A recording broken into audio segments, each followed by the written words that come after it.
আজকের রাজনীতির মানুষের দিকে তাকিয়ে দেখো, ওরা চাকরি হারিয়েছে, রাজনীতির মানুষ চাকরির জন্য আন্দোলন করে, কিন্তু মুসলমানের বেটা রাজনীতিতে এত হারাম খাওয়া খেয়েছে, ঈদগাহ দখল করে নিচ্ছে, মসজিদ দখল করে নিচ্ছে, কবরস্থান দখল করে নিচ্ছে। মুসলমানের বাচ্চা তার জন্য একবারও মিটিং, তার জন্য ক্যানভাস প্রতিবাদ করে না। আজকে কলকাতা আগামীকালকের সমাবেশ আপনারা হাওড়া জেলা থেকে, এখন এই রানিয়াটি সাহাপাড়া থেকে আপনারা যাবেন। তবে কিছু যদি করতে না পারেন, গিয়ে অংশগ্রহণ করিয়ে বোঝাতে হবে আল্লাহ আপনার মসজিদের রক্ষার পক্ষে, কবরস্থান রক্ষার পক্ষে, মসজিদ মাদ্রাসা রক্ষার পক্ষে, আপনার দিন ধর্ম রক্ষার পক্ষে কিছুই যদি করতে না পারেন, আমি আপনি যে ইসলামের রক্ষার পক্ষে, এটাই হলো আমার আপনার ঈমান। বলুন সুবহানাল্লাহ। চলেন একটা হাদিস পড়া যাক।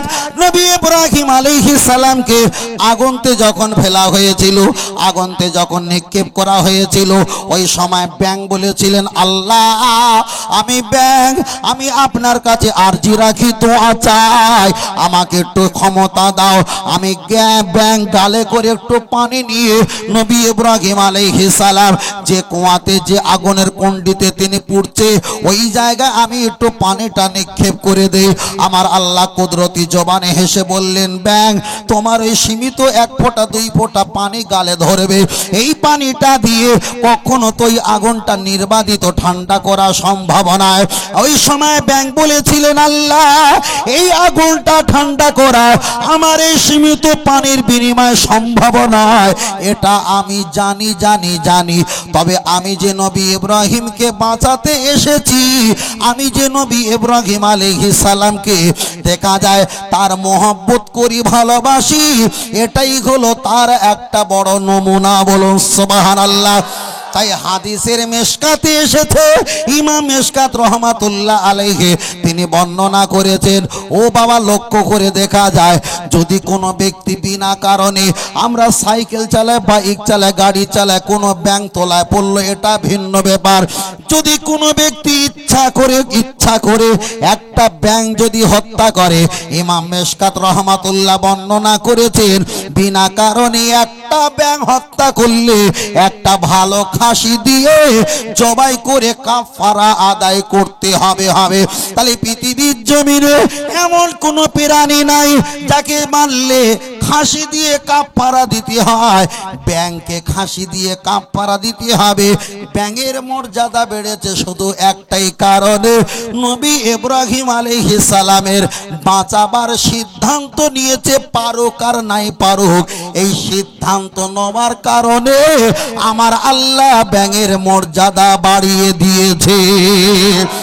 আজকে আপনারা হাওড়া জেলা থেকে কলকাতার সমাবেশে যদি যাও, কিছুই যদি করতে না পারি, আমরা যে ইসলামের পক্ষে, এটা যখন আল্লাহর কাছে প্রমাণ হয়ে যাবে, দুনিয়াতে যদি মর্যাদা না পাই, হাসরের ময়দানে আলমার ওমানা হাব্বা, আল্লাহর দিন ইসলামকে প্রতিষ্ঠিত হেফাজত রাখার কারণে অবশ্যই আশা রাখি আল্লাহ আমাকে আপনাকে নাজাতের ওসিলা বানিয়ে দেবে। আরেকটু জোরে হবে না? কয় আজকে কালকের কারা খবর না আজকের কারা খবর? এই প্রতিবাদ সভা করতে গিয়ে একজনকে গুলি করে মারা হয়েছে, বুঝলেন না? গুলি করে মারা হয়েছে। চিন্তা করছেন ভাই, চিন্তা করছেন? মদের দোকান সরকার করতে বলছে, মদের দোকান হচ্ছে, হয় না? স্কুলের পাশে, কারখানার পাশে, হসপিটালের পাশে 10 হাত দূরে, 20 হাত দূরে, 100 মিটার দূরে মদের দোকান হচ্ছে। মদের দোকান, মদের অ্যাড যত বড়, পৃথিবীর কোনো এত বড় অ্যাড দোকানে অ্যাড নেই। বড় 3 তলার উপরে অ্যাড দেওয়া ছোট আলাদা, কিন্তু দোকানে মদের অ্যাড যত বড় ব্যানার দেওয়া হয়, এত বড় অ্যাড পৃথিবীর কোনো দোকানে দেওয়া হয় না। মুদিখানা হলে ছোট একটা অ্যাড লেখা থাকে, মুদিখানা, ঝাল হলদুর ওষুধ, এত বড় ছোট ছবি থাকে, ঠিক না বেঠিক? হাঁড়ি কড়া এত বড় ছবি, হাতি জামা কাপড়ের এত বড় ছবি, কিন্তু মদের যে গ্লাসটা বোতলটা দিয়েছে, বিরাট বড়, ভিতরে আবার লাইট জ্বালিয়ে দিয়েছে, তুমি বুঝতে পারবে না। লরিওয়ালা তোমার ঘুম লেগে গেছে, চোখ লেগে গেছে, ভালো করে দেখো আমরা মদের বোতলে সুন্দর করে ডিজাইন করে গেছি, একটু খেয়ে ভালো করে গালে দিয়ে একদম ধাক্কা মেরে যদি মরে যা, কোনো যায় আসে না। ভোট কমে গেল কি যায় আসে, আমার কি যায় আসে না। তার কারণ ইংরেজ এসে ভারতবর্ষকে ক্ষতি যা না করেছে, তার চাইতে লক্ষ গুণ নরেন্দ্র মোদী এসে ভারতবর্ষটাকে আরো বেশি ক্ষতি করেছে। ঠিক না বেটি? সব চাইতে বড় বেশি ক্ষতি করেছে, সব চাইতে। ইংরেজরা যদি বেঁচে, ইংরেজের দল যদি ভারতে যদি ওরা মানে এইভাবে যদি চলাফেরা করতো, ওরা এসে বলতে, হ্যাঁ তুই কোন ইংরেজের বংশে জন্ম নিলে একটু বলতে পারিস? আমরা তো এতটা চিটিংবাজি করতে পারিনি, তুমি যা করেছো। তার কারণ রাজনীতিতে টিকে থাকার জন্য একমাত্র ধর্মের শস্য দিতে হয়। মিঠুন চক্রবর্তী বুঝলেন না, কত বড় হারামখোর। মিঠুন চক্রবর্তী নাম শুনেছেন তো? ও ছেলেরা, মিঠুন চক্রবর্তী নাম শোনেন না? আমি একটা আপনাকে বলছি, এ দেখেন, একটা উর্দু একটা ওই নবী মুহাম্মদ সাল্লাল্লাহু আলাইহি ওয়াসাল্লাম নিয়ে একটা প্রশংসার কথা বলেছিল। প্রশংসাটা ভালো, যে উর্দুতে বলেছে, বাংলায় মিঠুন চক্রবর্তী বলেছিল কি, যে মুহাম্মদ সাল্লাল্লাহু আলাইহি ওয়াসাল্লাম এমন একজন মহা ব্যক্তি, নিজের মেয়ে কিংবা নিজের স্ত্রী যদি আসতেন, আল্লাহ নবী তার সম্মানে দাঁড়িয়ে উঠতেন। বোঝাতে চেয়েছে যে নবী মুহাম্মদ সাল্লাল্লাহু আলাইহি ওয়াসাল্লাম মহিলাদের সম্মান দিয়েছে। ওই মিঠুন চক্রবর্তী বিজেপিতে যখন ঢুকে গেছে, তখন বলছে, তোমরা যদি শক্ত না হও, মোল্লারা কিন্তু সব দখল করে নেবে। কত বড় নেমখারিন হারামখোর দেখেছো? কথা বোঝেন না? কত বড় হারামখোর নেমখারানি। ওর টাকা পয়সা যখন আর হয় না, বই যখন রিলিজ হয় না, তখন একটা বই করেছিল, সেই বইটা जब खुद की बेटी रूम में दाखिल होती थी तो आप इस्तेकबाल में खड़े हो जाते थे। কথা বুঝতে পেরেছেন? তাহলে তার জন্য খাড়া হয়ে যেত, প্রশংসা করেছে। তিনি একটা বই করেছিল, বইটার নাম হচ্ছে রহমত আলী। ছেলেরা জানো তো? আমার সাথে ছেলে ভালো জানেন না? রহমত আলী বই করে মার্কেটে টিকে গেছে। কত বড় চশমকর, হারামখোর, মুনাফিক, বেঈমান, কাফের, বুঝেন না? ও মুসলমানের রহমত আলী নাম দিয়ে বই করেছে, মাথায় টুপি দিয়েছে, গলায় রমাল দিয়েছে, সব মুখে দাড়ি হয়তো রাখেনি, এত কিছু করার পর বই করেছে। করার পরেও পার্টি রাজনীতি করতেছো, তোমার অধিকার আছে, করো। কিন্তু জাত হিংসা করার অধিকার এটা মূর্খ ছাড়া কারোর থাকে না, কখনো থাকে না। চলেন, তাহলে আমি আপনার কাছে প্রথম থেকে বলছিলাম, ও বাবাজিরা খুব ভালো করে শুনবেন। আমি প্রথমে বক্তব্য করতে করতে একটাই কথা বলেছিলাম, ইংরেজদের জন্য প্রথম হলো জানুয়ারি মাস, আর বাঙালদের জন্য প্রথম হলো বৈশাখ মাস, ইমানদারদের জন্য প্রথম হলো মুহররম মাস। তাই আমি আপনার কাছে বোঝাতে চেয়েছি, আমরা জানুয়ারি মাসে আনন্দ করব না, পয়লা জানুয়ারি 26শে ডিসেম্বর আমরা এটা আনন্দ করব না, আমাদের জন্য হারাম। আমরা কখনো পয়লা বৈশাখে আনন্দ করব না, এটা আমাদের জন্য হারাম। কিন্তু রাজনৈতিক মানুষ যারা করে, আমি কারোর নাম করে বলছি না, রাজনৈতিক মানুষ যারা করে, তারা তো দেখা যায়, তারা কখনো মিলাদ মাহফিলে বড় একটা সময় দেয় না, 2-5 মিনিট আসে, তারা আবার এখান থেকে চলে যায়। কিন্তু নেতা মাতব্বরের দিকে তাকিয়ে দেখো, এমন কিছু নেতা আছে, তারা রামলীলা ময়দানে সেখানে গিয়ে অনুষ্ঠানে আবির মাখছে। ঠিক না বে ঠিক? এবার আপনি বলবেন, আপনি যদি কোনো রামলীলা ময়দানে যাও, অন্য কোনো অনুষ্ঠানে গিয়ে যদি আপনি আবির মাখো, চলেন একটা হাদিস পড়া যাক। আল্লাহ নবী হাদিস শরীফে বললেন, লা তাকুমুস সাআ কামা ক্বালা আলাইহিস সালাম, আমার আল্লাহ কিয়ামত ততদিন পর্যন্ত দেবে না, যতদিন না পর্যন্ত এক শ্রেণী আমার উম্মতেরা দলে দলে বেঈমান কাফের যতদিন ঠাকুর পূজা না করে বেঈমান না হবে, ততদিন আমার আল্লাহ ওই পৃথিবী কিয়ামত দাখিল করবে না। সমাজের দিকে একটা বার তাকিয়ে দেখো, কি হুজুর আর কি মুসলমান আর কি ইমানদার আর কি আলেম ওলামা মা তাদের দিকে একটা বার তাকিয়ে দেখো, পয়সার এমন লোভ, এমন পেশা, এমন মাওয়া, এমন রস, পয়সা এমন একটা সেন, এমন একটা খুশবু, পয়সার এমন একটা পাওয়ার। সেখানে গিয়ে এক শ্রেণী হুজুর ফিতে কাটা শুরু করেছে, এক শ্রেণী মুসলমান রামলীলা খেলা, সেখানে গিয়ে তারা আবির মাখা শুরু হয়েছে, এক শ্রেণী মুসলমান নারকেল ভাঙা শুরু করে দিয়েছে, এক শ্রেণী মুসলমান আল্লাহর কাছে দোয়া না চেয়ে তারা তো দেখা যায় কালীর কাছে দোয়া চাইছে, আবার এক শ্রেণী মুসলমান আল্লাহর কোরআন না পড়ে গীতা পড়া শুরু করেছে, আবার এক শ্রেণী মুসলমান ইসলাম ধর্মে শান্তি নেই, বৌদ্ধ ধর্মে শান্তি আছে এটাও তারা বলে বেড়াচ্ছে। ঠিক না বে ঠিক? যা বলেছি প্রমাণ আছে। আল্লাহ চলেন, আমি আপনাকে বোঝাতে চেয়েছি, আমি আপনার আজকের এই জায়গা থেকে সংশোধন করে দিতে চাই। বলার ইচ্ছা আমার ছিল না, কিন্তু ভাবলাম দেখা যায় পয়লা বৈশাখ আমাদের কাছে এসে যাচ্ছে, ছেলেরা আনন্দ করবে। সকলকে বলছে, খবরদার, হাত জোড় করে বলছে, পয়লা বৈশাখে আপনার আনন্দ করবে না, পয়লা জানুয়ারিতে আনন্দ করবে না, 26শে ডিসেম্বর কিংবা জানুয়ারিতে আপনার আনন্দ করবে না, এটা সম্পূর্ণ হারাম হারাম। চলেন আল্লাহর কোরআনের একটা আয়াত পড়া যাক। আমার আল্লাহর কোরআন জানিয়ে দিয়েছে, লা ইকরাহা ফিদ্দিন, ধর্মের কোনো জোরজবস্তি নেই, জোরজবস্তি নেই। তারা তো আপনাকে আমন্ত্রণ করেনি যে পয়লা বৈশাখে আনন্দ করো, আপনি তো নিজের ইচ্ছায় নিজে গিয়ে আনন্দ করছেন, এটা সম্পূর্ণ কুফরি, এটা হারাম, চলবে না, চলবে না।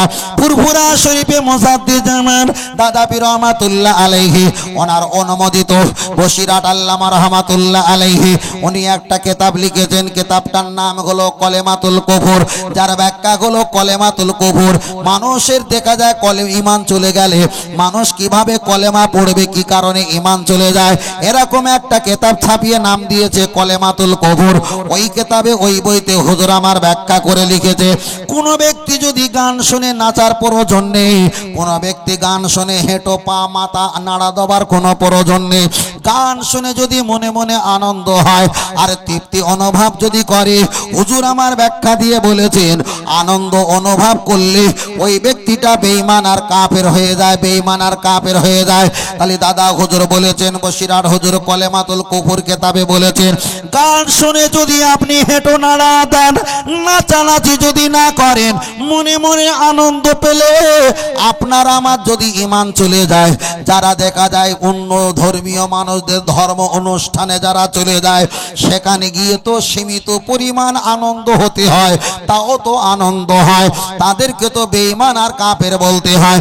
আজকে আমি মাইকে তাদের যদি বেঈমান হয়তো বললাম না কোনো চাপের কারণে, কিন্তু নবী আমার একটা হাদিস শরীফে বলেছেন, লা ইয়াবকা মিনাল ইসলামি ইল্লা ইসমু, পৃথিবীতে দেখতে পাওয়া যাবে মুসলমান পরিচয় সকলে দেবে, কিন্তু ওদের ভিতরে ঈমান আমল কিছু খুঁজে পাওয়া যাবে না, যাবে না। চলেন আর একটা কিতাবের নাম বলা যাক, ফুরফুরা শরীফে মুজাদ্দিদুজ্জামান দাদা পীর রহমাতুল্লাহ আলাইহি তিনি একটা কিতাব লিখেছেন, কিতাবটা বসিরাট আল্লামা হুজুর লিখেছে, যেটা আমরা নাম শুনেছি সকলের, নামটা হলো ওসিয়তনামা। ওসিয়তনামা, ওসিয়তনামা লেখা আছে, দাদা হুজুর বলেছে, তোমরা কখনো পুজো মণ্ডপে যাবা তো দূরের কথা, তোমরা আতা, ছবেদা, লেবু, নেশপতি, কোলা, গুড়, মুড়কি, মানে মুড়ি মুড়কি, আজ থেকে 30 বছর আগে মুড়কি দেওয়া হতো, চানাচুরের বদলে মুড়কি দিয়ে মুড়ি খাওয়া হতো। তোমরা মুড়ি মুড়কি, আতা, ছবেদা, কোলা, পাপড়, চাপ, পেঁয়াজি এমন করে তোমরা বিক্রি করবে না। তাহলে পুজো মণ্ডপে যাবা তো দূরের কথা, বিক্রি করা দাদা হুজুর পীর কেবলা শরিয়াতে হারাম বলেছে।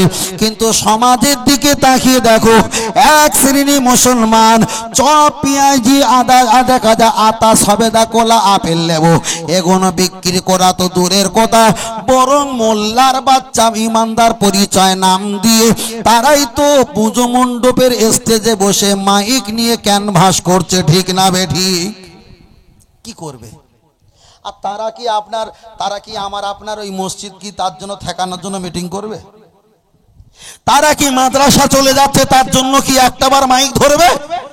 তারা কি কবরস্থান চলে যাচ্ছে তারা কি একবারও চিল্লাচিল্লি করবে? চিল্লাচিল্লি করবে না। ওসব হারাম কর, চশম করে, শুধু মেয়ের দরকার আর টাকার দরকার, বুঝেন না?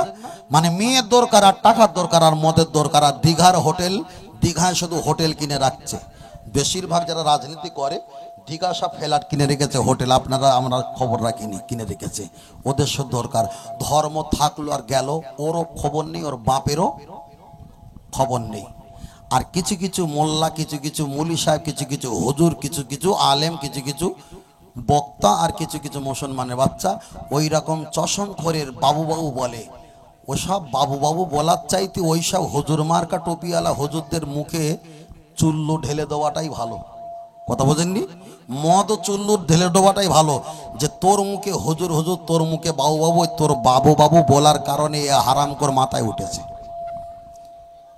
আমি এই পর্যন্ত 1 বছরের ভিতরে যত বক্তব্য করেছি, আজকের যে ভাই বলছি, আল্লাহ শপথ করে বলছি, এইভাবে আমি একবার মাইকে বলিনি।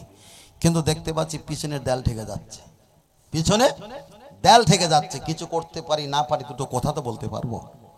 বারবার করে বলছি ছেলেদেরকে, খবরদার খবরদার, পৃথিবীতে কেউ আপন নয়, কেউ আপন নয়।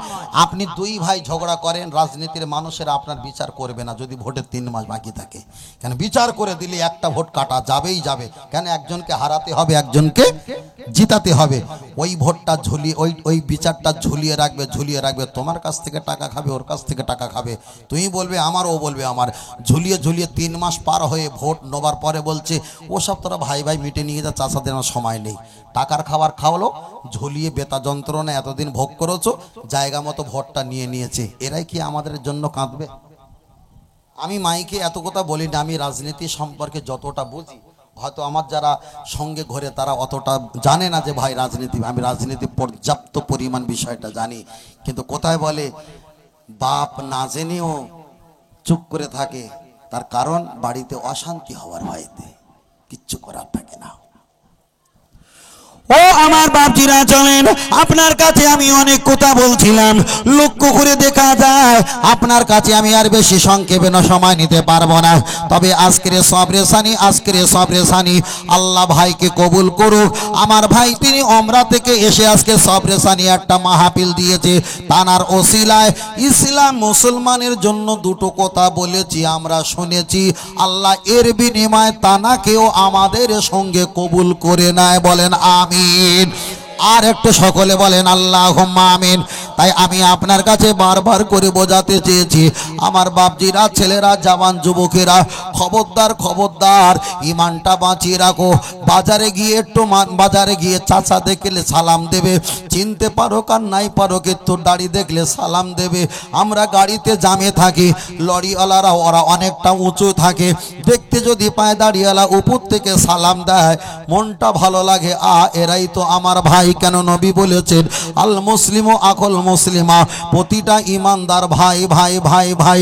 ফের বলছি, পৃথিবীর যেখানে যাবেন, মুসলমান যদি বিপদে পড়ে, আপনি গাড়িতে থাকেন আর বাড়িতে থাকেন আর রাস্তায় থাকেন আর হোটেলে থাকেন আর লাঞ্চ খাওয়া দাওয়া করতে থাকেন, তার পাশে দাঁড়ানো এটাই হলো ইমানের অঙ্গ, ঠিক না বে ঠিক? তাই আমি আপনাকে বারবার একটাই কথা বোঝাতে চেয়েছি, ছেলেরা একটু সালাম বেশি করে তোমরা ব্যবহার করো, সালাম বেশি করে ব্যবহার করো। মানুষকে সালাম দাও, বন্ধুকে সালাম দাও, আব্বা মাকে সালাম দাও, ইমামকে সালাম দাও, হাফেজ আলেমকে সালাম দাও, মুরব্বীকে সালাম দাও, চাচা দাদা নানা তাদেরকে সালাম দাও, ভাগনাকে সালাম দাও, মামাকে সালাম দাও, জামাই বাবুকে সালাম দাও, দোকানদার তানাকেও সালাম দাও। নামাজ পড়ে না ভিন্ন কথা, সালাম দাও। শান্তি বর্ষিত হোক, উনিও বলবে ও আলাইকুম, তোমার প্রতিও শান্তি বর্ষিত হোক। এই শান্তি যখন বারবার আমরা পৃথিবীতে বর্ষিত করার জন্য আল্লাহর কাছে দোয়া চাইব, একদিন না একদিন আল্লাহ পাক আমাদের শান্তি দান করবে। তার কারণ হলো ইন্নাদ্দিনা ইনদাল্লাহিল ইসলাম। আমার আল্লাহ কুদরতি জবানে বলেছে এই ইসলাম ধর্মটাই হলো একমাত্র আমার কাছে শ্রেষ্ঠ। আর একটু জোরে হবে না?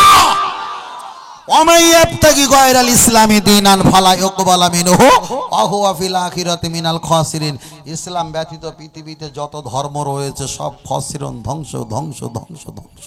ইসলাম হলো সত্য। তাই ইসলাম সত্য বলে মুহাম্মদ সাল্লাল্লাহু আলাইহি ওয়াসাল্লাম ছিল একা, সঙ্গে এসেছেন আম্মা জানা মা খাদিজা রাদিয়াল্লাহু তাআলা, মহিলাদের ভিতরে প্রথম তারপরে এসেছেন পুরুষদের ভিতরে আবু বকর সিদ্দিক রাদিয়াল্লাহু তাআলা পুরুষদের ভিতরে প্রথম, একজন মহিলা একজন পুরুষ। আস্তে আস্তে আস্তে আস্তে আস্তে আল্লাহ নবীর লেবার আমরা তো সব লেবার, নবী পাকের লেবার কর্মচারী পূর্ব পশ্চিম উত্তর দক্ষিণ কোনায় কোনায় উম্মতে মুহাম্মাদি আজকে ছড়িয়ে গেছে। আগামী দিন ইনশাআল্লাহ আরো ছড়াবে, বলুন সুবহানাল্লাহ। আরেকটু জোরে হবে না? সকলকে বলছি একটু সন্তান কচি কাঁচা একটু বেশি নাও হয়, কথাটা ভাষা খারাপ না, হয়তো মায়েরা আম্মা জানেরা খালাম্মারা শুনছে, বাপের বাসে ছেলেরা আসে শুনছেন, আমি কখনো খারাপ কথা আমার লাইফে বলিনি আর বলবো না। ফের বলছি ছেলে পিলে একটু বেশি করে নেন, ছেলে পিলে বেশি করে নেন। আপনাদের সাহাপাড়ায় আজ থেকে 45 বছর আগে 60 বছর আগে ছিল হয়তো 30টা ঘর, এখন সাহাপাড়া হিসাব করে দেখেন অন্তত 550-600 ঘর কম বেশি হবে, একটা আনুমানিক কথা হিসাব বললাম। তাহলে আগামী 10 বছরের ভিতরে যদি আমাদের সন্তান ছেলে মেয়ে বেশি হয় তাহলে আমরা এই জায়গাটা দখল করবো না?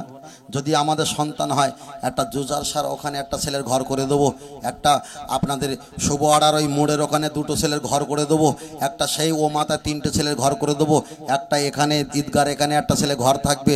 আমরা যেদিকে যাব সেদিকে আমাদের সম্পদ। কথা বোঝাতে পারছি ভাই? আমি কোন অ্যাঙ্গেলে বলছি হয়তো আপনি বুঝতে পারছেন না। আমরা যেদিকে যাব সেদিকে আমাদের সম্পদ। আজকে আমরা সম্পদ কমিয়েছি বলে ওরা চারিদিকে সম্পদ করে নিয়েছে, আমরা মাঝখানে পড়ে গেছি। সন্তান যদি বাড়ানো হয় 3টে ছেলে ঝগড়া করবে, তার ভিতরে একটা ছেলে চলে যায় পাকা রাস্তার কোলে। আরে বাপ ভাই না হয় না হবে, কিন্তু সে তো মুসলমান ইমানদার, তার প্রজন্মিত প্রোটেকশন ওখান থেকে তো বাড়বে। একদিন 2টো ঘর 5টা ঘর 6টা ঘর 8টা ঘর নারকে তাল দেখা যায় বাঁশ গাছ কেটে নেবার পরে হোক না কি বলে কোয়া না কি বলে না বাবা বাড়ে, বাঁশ কেটে নেবার পর তবুও 4-5টা রেখে যায় না। কলা গাছ কেটে নেওয়ার পর কাঁদি দিয়ে চলে যাচ্ছে ফলন দিয়ে, আর বলে যাচ্ছে আমার 4-5টা খবরদার দেখিস ঘা দিসনি, বড় হলি তোদের উপকার করবে। কলা গাছ বড় হলে উপকার করে না ক্ষতি করে? উপকার করে তো, উপকার করে। বলেন ওই কলা গাছ কেটে দেবো ফের বাড়বে, মুহূর্তে বাড়বে, উপকার করে। এমন একটা সম্পদ নবী বলেছে কিয়ামতের ময়দানে আমার উম্মত যত বাড়বে আল্লাহকে বলবে আল্লাহ আমি মাথায় টুপি দিয়েছিলাম এরা দিয়েছে, আমি দাড়ি রেখেছিলাম এরাও রেখেছে, আমি আপনাকে ভয় করেছি কেঁদেছি এরাও কেঁদেছে, আমি নামাজ পড়েছি এরাও নামাজ পড়েছে, আমি জাহান্নামে ভয় করেছি এরাও করেছে। আল্লাহ আপনি কি করবেন? আমার নবীকে বলবেন মুহাম্মদ সাল্লাল্লাহু আলাল আখিরাতে খায়রুল লাকা মিনাল উলা, তোমার দুনিয়াতে কষ্ট দিয়েছি, তোমার উম্মতকে কষ্ট দিয়েছি, তবে দুনিয়াতে কষ্ট দেওয়ার পরে পরকালে তোমার কষ্ট নয়। পৃথিবীর নবীদের যা বলবো তাই শুনবে, আজকে তুমি যা বলবে আমি আল্লাহ হাসি মনে সেটা পালন করবো। সুবহানাল্লাহ। বোঝেন না? বেশি বেশি করে। তাই অন্য পার্টির রাজনীতি আমি নাম করে বলছি না, তারা বলেছে একটা ছেলে নিলে 6 লাখ টাকা পাবে। গুগল সার্চ করেন, বক্তব্য দিতে বলেছে একটা করে ছেলে নাও 6 লাখ টাকা পাবে, 2টো করে ছেলে নাও 12 লাখ টাকা পাবে। আমার নবী বলেছে তোদের আমি IPL BPL খাদ্য সুরক্ষার কার্ড দিতে পারবো না, 6 লক্ষ টাকা দিতে পারবো না, তবে তোদেরকে দুনিয়া 10 ডবল জান্নাত দেবো। বলুন সুবহানাল্লাহ। ফের বলছি সন্তান নাও। আপনি অন্তত কমপক্ষে 3টে করে নেন, উনি 4টে করে নেন, 3টের নিচে যেন না হয়, কমপক্ষে 3টের নিচে। কথাটা হাসছেন, আমার যদি ভিতরে যা কষ্ট রয়েছে কষ্টের ভাগটা যদি আপনি নিতে পারতেন তাহলে আমাদের মুখ থেকে হাসিটা বার হতো না। কথা বুঝতে পেরেছেন? যা কষ্ট চাপা থাকে যেটা যদি আপনি যদি নিতে পারতেন তাহলে আমার সঙ্গে একমত হতেন, হাসি আসতো না। কমপক্ষে 3টে করে সন্তান নেবেন, ছেলে হোক আর মেয়ে হোক, কমপক্ষে 3টে। তারপরে 6টা 7টা 8টা আলহামদুলিল্লাহ, রিজিকের মালিক আপনি নয়, আপনি শুধু ওসিলা। আপনার যদি শরীর সুস্থ আছে, আপনি ফল খাওনি। এখানে আমার ভাই বসে আছে, আপনি আজকের আপেল খেয়েছেন, সত্য কথা বলেন খাননি। আপনি অসুস্থ হয়ে যাবেন, বাড়ি শুয়ে থাকবেন, আপনার বাড়িতে লেডিকে নিয়ে আপেল লেবু নেশপাতি কলা ভর্তি হবে না? তাহলে সুস্থ হালাতে খেয়েছেন যা, অসুস্থ হালাতে তার চাইতে বেশি খাওয়ায় কে? আল্লাহ। তাহলে রিজিকের মালিক আপনি না আমি, টাকা থাকবে কিন্তু রিজিক হবে না, আল্লাহ খাওয়ানোর মালিক। তাহলে এখানে প্রমাণ হয়ে গেল আপেল আপনারা খাননি, অসুস্থ হলে ভালো ফলমূল আল্লাহ খাওয়াচ্ছে, বোঝাতে চাইছে সুস্থ হালাতে খাইতে চাইলে খাওয়া হবে না, খাওয়ানোর মালিক তো আমি আল্লাহ। আরেকটু জোরে হবে না? তাকবীর, নারে তাকবীর, নারে তাকবীর, আল্লাহ আমাদের সকলকে কবুল করে নেন, বলেন আমিন। আর একটু জোরে হবেন আল্লাহুম্মা আমিন। আর একটু পিছন থেকে জোরে বলেন নারে তাকবীর। আহলে সুন্নাত আল জামাত সিলসিলাহ ফুরফুরা শরীফ মদিনা মক্কা শরীফ আল কোরআনের আলো আল হাদিসের আলো নারে তাকবীর। আল্লাহ আমাদের কবুল করেন, বলেন আমিন। ট্রেনে যান তো, অনেকে ট্রেন চাবেন, ওই শিয়ালদা ধর্মতলা শিয়ালদা, তারপরে আপনাদের এই কি আছে আমি জানি না ভাই, ট্রেন তো চাবিনি বহু দিক দিয়ে, ওই শিয়ালদা যান না দমদমে যান, তারপরে হাওড়া স্টেশনে ওঠেন, নদিয়া রানাঘাট কৃষ্ণনগর এইদিকে বা বনগা এই সাইডে, তারপর সাঁতরাগাছি এই সাইডে যাওয়া আসা হয়। দেখবেন ট্রেনে কিছু কিছু মাল আছে, ऐसा ऐसा গল্প শুনে মনে হয় এরা মনে হয় পৃথিবীর সবচাইতে বড় কোম্পানি রতন টাটার ভূতে ভাই। আমার কথা বুঝতে পেরেছেন? গল্প শুনে মনে হয় ওর সঙ্গে বন্ধু হয়ে ওর বাড়িতে গিয়ে দেখো, ওর বাড়িতে জুতো খুলে রাখার মতো পোটে, সে পোটেটাও ভাঙা। বুঝতে পেরেছেন?